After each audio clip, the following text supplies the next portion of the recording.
Bonjour Laetitia, je Bonjour. suis très contente de partager ce plateau avec toi ce matin.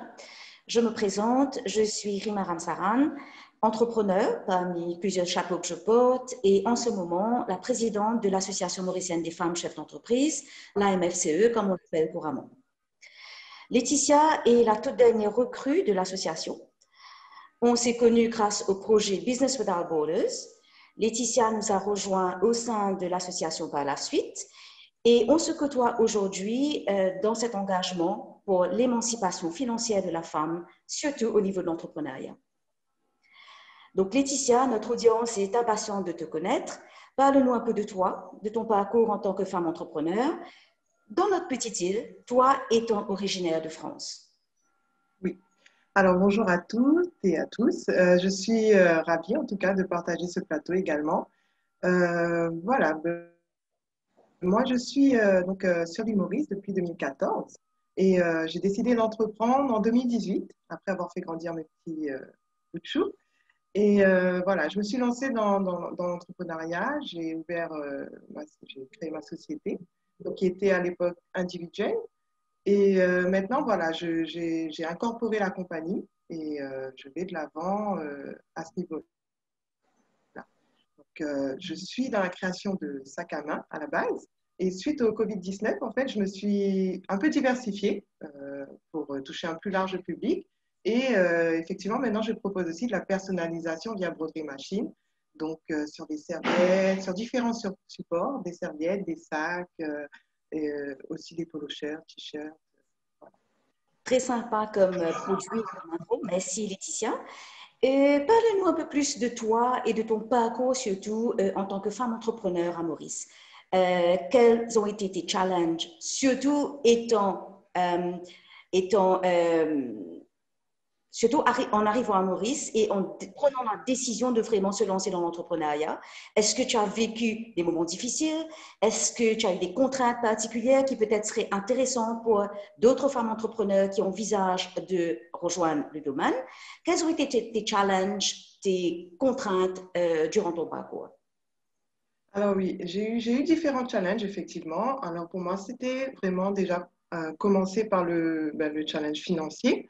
En fait, étant étrangère, c'était pas évident, on va dire, au départ. Mais voilà, j'ai beaucoup persévéré et j'ai réussi quand même à avoir un grant avec la SMI. Au niveau de la DBM aussi, j'ai réussi à avoir un loan. Et c'était vraiment des difficultés à ce niveau-là. Et puis aussi au niveau du marketing, je dirais. Voilà, en fait, quand on débute, créatrice, c'est bien. En fait, on a un talent, c'est bien. Mais entreprendre, c'est totalement différent. Donc moi, j'ai eu vraiment la chance de rencontrer des personnes. Bon, j'ai cherché aussi vraiment à rencontrer des personnes qui m'ont vraiment aidé à ce niveau-là. Euh, En particulier le programme Business Without Border qui m'a beaucoup aidé. J'ai beaucoup appris et qui me permet vraiment d'avancer doucement, mais sûrement. Et ça fait combien de temps déjà que tu as créé ton entreprise? Alors, mon entreprise a été créée en 2018. Et c'est en fin 2020 que je lance la sous-marque Broad Enjoy au niveau des broderies. Et quelles sont tes Mais ambitions? Où est-ce que tu te vois dans 5 ans, donc en 2026, en tant que femme entrepreneur? euh, dans 5 ans, je me vois vraiment, voilà, parce que pour le moment, il faut savoir que je suis encore seule, je travaille seule. Mais voilà, dans 5 ans, j'aimerais vraiment avoir une petite équipe de passionnés, entourée d'une équipe, avoir un atelier de création. Donc, pour moi, mon ambition, c'est vraiment avoir un atelier de création où tout sera fait avec passion déjà. Et voilà, diriger cette petite entreprise. Euh, Et tu penses à la diversification parfois ou tu penses te restreindre à ce que tu fais déjà aujourd'hui? pour le moment, en fait, je pense vraiment me perfectionner dans ce que je fais aujourd'hui. Euh, pour le moment, perfectionner vraiment les sacs à main, même la broderie machine, parce que pour le moment, les sacs à main sont un peu mis de côté, mais j'ai vraiment l'intention de reprendre ça et de vraiment, pourquoi pas, même mélanger les deux et voilà, créer des collections, des nouvelles collections. J'aimerais justement savoir, Rima, euh, ton parcours, toi, en tant que femme entrepreneur, quelles ont été tes difficultés, tes satisfactions? Et mon parcours en tant que femme entrepreneur a été quand même, je dirais, dans mon cas, assez particulier parce que la décision de rejoindre l'entrepreneuriat, pour moi, a été une décision forcée, dans le sens qu'il me fallait à un moment donné gagner ma vie. J'étais employée, j'avais un full-time job et je me rappelle, ça c'est une petite anecdote que j'aime bien raconter. Je me rappelle que au niveau de notre département, nous avions pris une décision collective de quitter l'entreprise. Alors, c'était une grande décision. Et étant donné que je dépends de mes ressources personnelles, donc il me fallait assurer de pouvoir gagner ma vie éventuellement. Donc, je me suis mise, j'ai rejoint l'entrepreneuriat vraiment forcé par les choses, mais très vite, je me suis reprise en main. Au début, c'était vraiment pour gagner ma vie. Mais par la suite, c'est devenu une passion, c'est devenu un engagement, c'est devenu le centre de ma vie éventuellement. Donc, j'ai commencé vraiment avec beaucoup de tâtonnements, beaucoup d'hésitations et beaucoup de peur. Mais j'ai évolué très vite et aujourd'hui, j'ai deux boîtes, deux compagnies à mon actif, surtout parce que je ressens toujours le besoin de devoir assurer qu'à la fin du mois, je puisse survivre, que je puisse joindre les deux bouts et dépendre d'une seule entreprise ou d'une seule, d'un seul rentrée d'argent par mois. C'est un peu effrayant. Donc, pour pouvoir diversifier et assurer que je suis sûre d'avoir mon salaire à la fin du mois. Donc, j'ai deux boîtes aujourd'hui. Il y a des bons mois et des mauvais mois, comme de chaque entreprise. Et bon, si une compagnie a un bon mois, j'espère que l'autre a un mois moins bon. Par contre, si une compagnie fait très mal, très peu de ventes dans un mois, donc c'est l'autre qui compense un peu. Ce qui fait qu'entre les deux, j'arrive à jongler et à gagner ma vie. Et heureusement, aujourd'hui, je dois dire, assez aisément. Mais ça a été un parcours difficile et un long parcours. Et justement, à partir de quand, enfin, en quelle année as-tu développé tes entreprises? J'ai commencé en 2015 avec ma première entreprise qui est une compagnie de construction bois. Je fais de l'importation de bois et j'entreprends des travaux de construction bois sur des sites de construction. Donc, je suis contracteur indirectement. Et ma deuxième boîte, je l'ai créée un an après, donc en 2016. Et là, c'est une compagnie de management consultancy. Et comme je disais un peu plus tôt, le management consultancy est beaucoup plus pour assurer mes fins de mois. Mais ma passion, c'est ma compagnie de bois. Donc, la création, le montage d'un plancher, faire un faux plafond, un panneau mural, un decking, une pergola. Ça, créer pour moi, finalement, c'est le centre de ma vie aujourd'hui. D'accord. Aujourd'hui, tu es aussi présidente de la MFCE. Dis-moi, pourquoi as-tu choisi de relever ce défi d'être présidente de la MFCE? Pour être honnête, comme dans toutes les décisions que j'ai prises dans ma vie, les choses se sont faites toutes seules. Je ne me suis pas vraiment arrêtée pour réfléchir à la décision. J'ai dû prendre la décision et il n'y avait pas d'autre choix, il fallait le faire. Donc, par rapport à la MFCE, ça a été un peu la même chose. J'ai rejoint l'association très vite au début de mon parcours d'entrepreneur. Donc, j'ai rejoint l'association en 2016 et on m'a proposé de rejoindre l'exécutif rapidement en 2017-18. Et puis, j'ai pris des responsabilités, j'ai assumé très vite de grosses responsabilités au sein de l'association. Et la présidence est arrivée presque normalement, je dirais, sans trop de stress ou sans trop de réflexion. Est-ce que je veux le faire ou je ne veux pas le faire? Mais je reconnais que quelque part, dès mon plus jeune âge, j'ai eu un gros engagement par rapport à l'émancipation de la femme, et surtout dans le cas de la MFCE, l'émancipation financière de la femme. Donc, j'étais très active au sein de Women in Politics, par exemple, précédemment, pour aider les femmes à s'engager politiquement, donc la formation, etc. Plus tôt dans ma carrière, c'était beaucoup plus au niveau des enfants et des filles qui se retrouvent dans les régions défavorisées. Donc, du role modeling pour les aider à voir plus grand et à essayer de gravir les échelons petit à petit. Donc, je pense que l'engagement, je l'ai eu à un très jeune âge, mais la présidence de l'association de la MFCE notamment, pour moi, a été vraiment le summum. C'est un gros achievement pour moi aujourd'hui et en même temps, un énorme challenge. Mais revenons à toi, Laetitia. Ayant parlé de moi comme présidente, je te retourne l'ascenseur. Parle-moi un peu de toi. Qu'est-ce qui t'a motivé à nous rejoindre? Pourquoi est-ce que tu as choisi la MFCE parmi tant d'autres associations dans lesquelles tu aurais pu t'engager et tu aurais pu apporter ta contribution? Alors moi, la MFCE, en fait, j'ai eu la chance de rencontrer durant mon parcours plusieurs femmes donc, qui faisaient partie de la MFCE. Et j'ai été vraiment agréablement surprise, vraiment de leur partage, leur soutien, de vouloir porter les jeunes qui débutent, les nouvelles entrepreneurs qui débutent, à vouloir les porter en fait, et vraiment les faire avancer, les soutenir, et toujours là.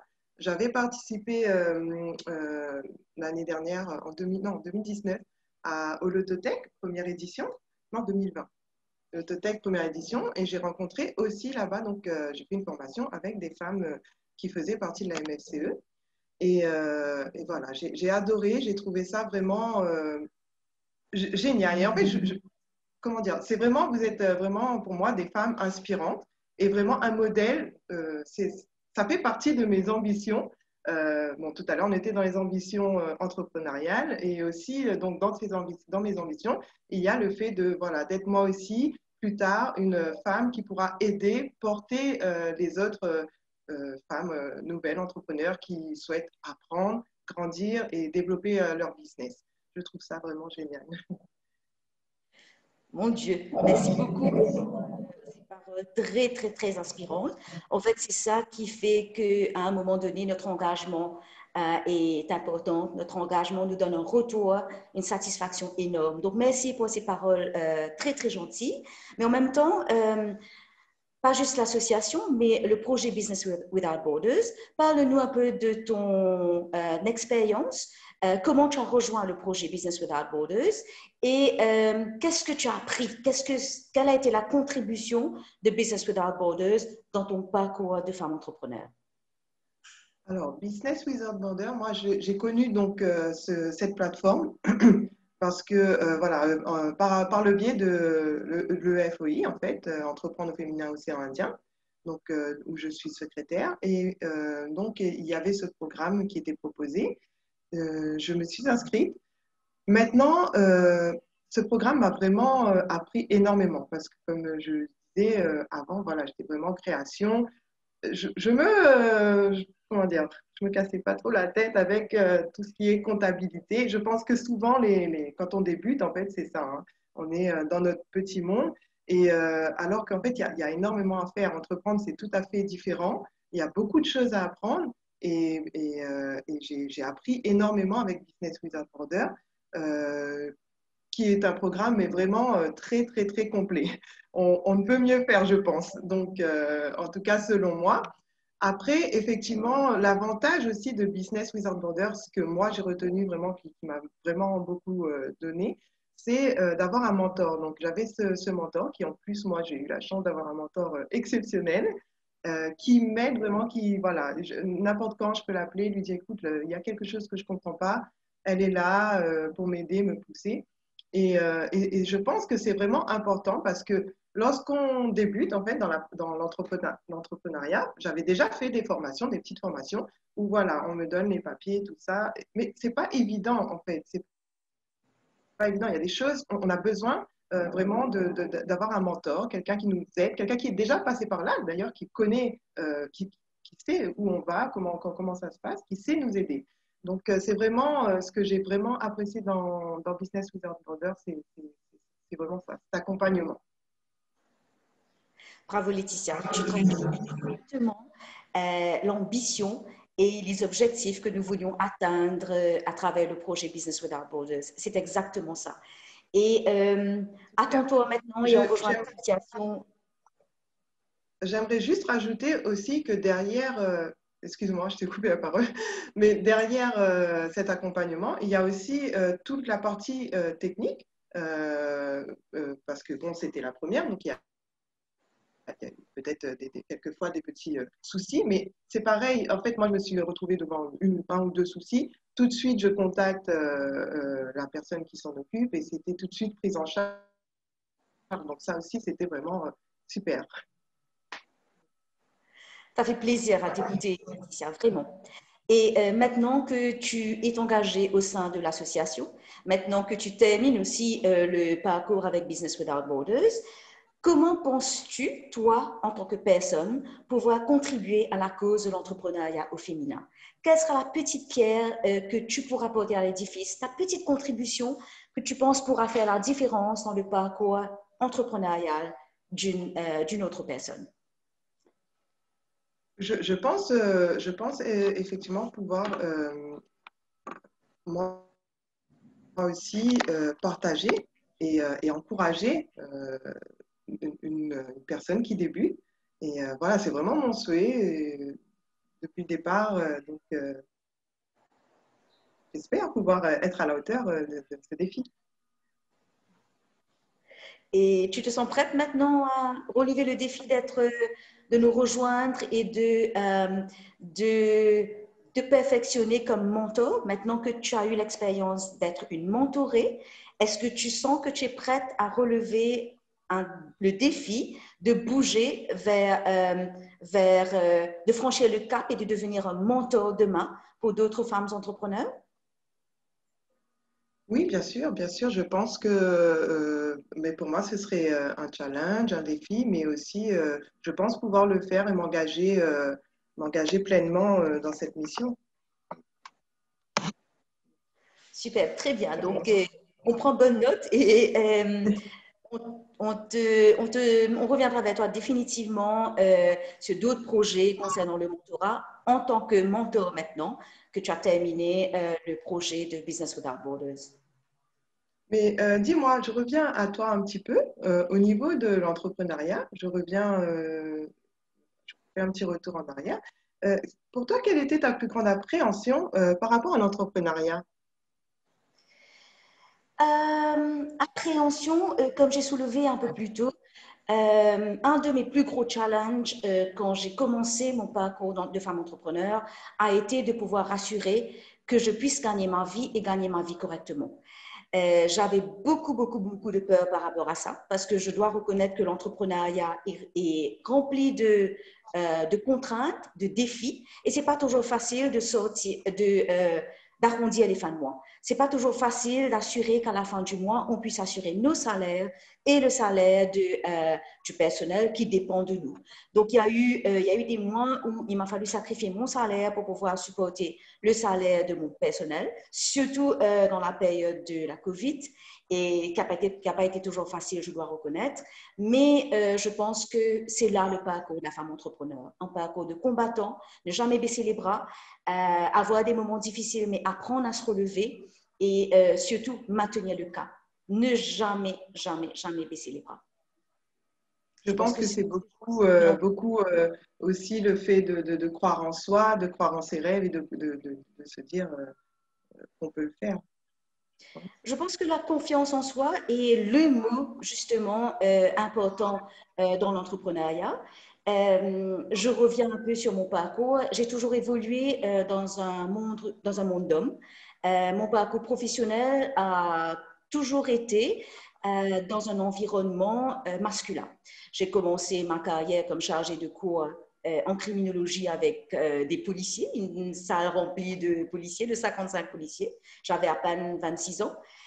Aujourd'hui, je travaille sur des sites de construction. Je suis peut-être la seule femme sur le site de construction. Il n'y a que des hommes autour de moi. Mais graduellement, j'ai appris à maîtriser mes peurs, premièrement. J'ai appris à interagir avec eux. J'ai appris à comprendre ce qui fait que la relation entre moi et cet environnement d'hommes est positive. J'ai appris à gérer ça, gérer les petites délicatesses, les petits mots qu'il ne faut pas dire et les mots qu'il faut dire aussi, bien sûr. Donc, ça a été vraiment un apprentissage pour moi. Et je dois dire qu'aujourd'hui, je me sens très, très, très à l'aise dans cet environnement-là parce que je trouve que mon approche en tant que femme est complètement différente de l'approche d'un homme sur un site de construction. Ce qui fait qu'au final, j'ai l'impression que je n'ai pas de compétition parce que la façon que j'aborde le sujet, la façon que j'aborde mes clients, la façon que j'aborde mon staff, mon personnel, les hommes qui travaillent avec moi, est tellement différente de la façon qu'un homme le fait, qu'aujourd'hui, j'ai l'impression d'être un peu privilégiée, en guillemets, quelque part, d'évoluer dans ce domaine, parce que, comme je le disais plus tôt, je pense qu'il n'y a pas de compétition. Et ça a été un gros, gros, gros challenge, mais aujourd'hui, un gros plus dans ma carrière professionnelle en tant que femme entrepreneur. J'espère que j'ai répondu à ta question là. Donc, je pense qu'on va devoir conclure. Et le mot de la fin, Laetitia, comment tu penses avancer comme femme entrepreneur au sein de l'association, au sein de l'AMFCE surtout? Je pense que la MFCE me permet de grandir, en fait, de plus en plus. Donc, je me fais pas, en fait, je me fais pas de soucis par rapport à ça. Moi, personnellement, la MFCE, j'ai vraiment envie de m'engager, d'être vraiment, comment dire, actif au sein de la MFCE. Et je sais que cela m'apportera beaucoup aussi et j'essaierai, en tout cas, enfin, j'apporterai tout ce que je peux aussi de mon côté. Et dis-moi aujourd'hui, justement, toi, quel message aimerais-tu passer à toutes les femmes qui souhaiteraient entreprendre, des femmes comme moi, qui souhaiteraient grandir? Aurais-tu un message à passer? Bonne question. En fait, j'espérais que cette question-là allait venir. Un petit message que j'aimerais faire passer à toutes les femmes entrepreneurs, de par mon parcours, de par mon vécu et de par le frottement que j'ai eu avec les femmes entrepreneurs autour de moi, c'est un conseil fondamental. Ne vous arrêtez pas à des domaines traditionnels qui ont toujours été réservés aux femmes. Osez, lancez-vous dans des domaines qui ne sont pas très classiques, pas très traditionnels. Osez faire le changement, osez être le changement et osez surtout vous aventurer avec les risques que ça comporte, mais en essayant de se protéger au maximum. Parce que l'avenir de demain, c'est dans ce genre de challenge. Ne jamais se cantonner à ce qu'on a toujours fait, ne jamais se cantonner dans des domaines qui ont toujours été traditionnellement réservés aux femmes, mais oser s'aventurer dans des nouveaux domaines, dans des nouveaux parcours. Et croyez-moi, ça en vaut la peine. La satisfaction est énorme dans ce genre d'environnement, dans ce genre de créneau. Et je pense qu'au final, c'est là la clé du succès. Super. Merci beaucoup. Merci. Je te remercie, Laetitia, pour cette conversation. J'espère qu'à travers ce petit chat, nous encouragerons beaucoup plus de femmes à franchir le cap de l'entrepreneuriat et surtout probablement à nous rejoindre au sein de la MFCE parce que nous engageons surtout à donner aux femmes le support, l'écosystème nécessaire pour pouvoir évoluer de façon positive et constructive dans l'entrepreneuriat. Donc, merci énormément pour ces quelques minutes passées ensemble et au plaisir de te revoir au sein de la MFCE très prochainement. Merci. Merci beaucoup à toi. Merci.